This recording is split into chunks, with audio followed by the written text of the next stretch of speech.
अध्याय 17 कथाभाग। अर्जुनाचा राज्यकारभार उत्तम प्रकारे चालला होता। त्याने अनेक यज्ञ केले, त्यामुळे स्वर्गात देवांना अशी भीती वाटली की तो स्वर्गावर आपला अधिकार स्थापन करील। म्हणून सर्व देवांनी एक कपट कारस्थान रचले। सूर्य ब्राह्मणाचे रूप धारण करून एकदा माहिष्मती नगरीत आला। मध्यान्नी वैश्वदेवाचा बळी घेण्यासाठी अर्जुन घराबाहेर आला, तेव्हा त्याच्या समोर ब्राह्मण रूपातला सूर्य उभा राहिला। त्याने राजाला सांगितले की तू उपाशी असल्यामुळे याचक म्हणून आला आहे। राजाने त्याला इच्छा विचारली, तेव्हा त्याने पृथ्वीवरील सर्व वनस्पती खाण्यासाठी मागितल्या। ही विचित्र मागणी ऐकता क्षणी राजाने ओळखले की हा कोणी सामान्य मानव नसावा। तो म्हणाला की मी मागितलेले दान तुला देईन, पण तू खरा कोण आहेस ते आधी सांग।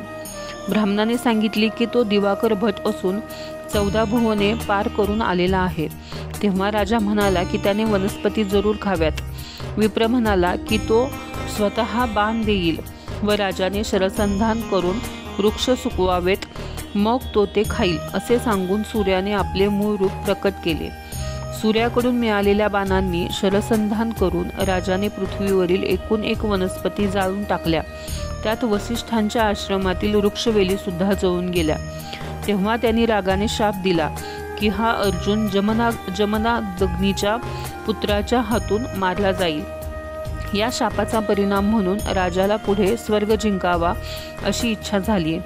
त्याने राज्य आपल्या पुत्रांच्या स्वाधीन केले आणि तो स्वर्गावर चालून गेला। तिथे त्याचे व देवांचे तुंबळ युद्ध झाले। त्या युद्धात त्याने देवांचा पराभव करून त्यांना पळवून लावले आणि इंद्राला कैद करून ठेवले। देव राज्यभ्रष्ट होऊन मग अर्जुनाला शरण गेले, तेव्हा त्याने इंद्राला मुक्त केले। नंतर सर्व देवांनी ब्रह्मदेवापाशी जाऊन आपले दुःख निवेदन केले। तेव्हा ब्रह्मदेव सर्व देवांसह वैकुंठ लोकी गेला व त्याने देवांवर गुदरलेला प्रसंग सांगून त्यातून सोडवण्याची विनंती केली।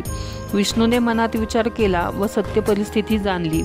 त्याने हेही ओळखले की या अर्जुनाचे पारिपत्य ब्रह्मांडातील कुणीही करू शकणार नाही। मग त्याने देवांना आश्वासन दिले की तो स्वतः जमदग्नी व रेणुका यांच्या पोटी जन्म घेईल आणि अर्जुनाला शासन करेल।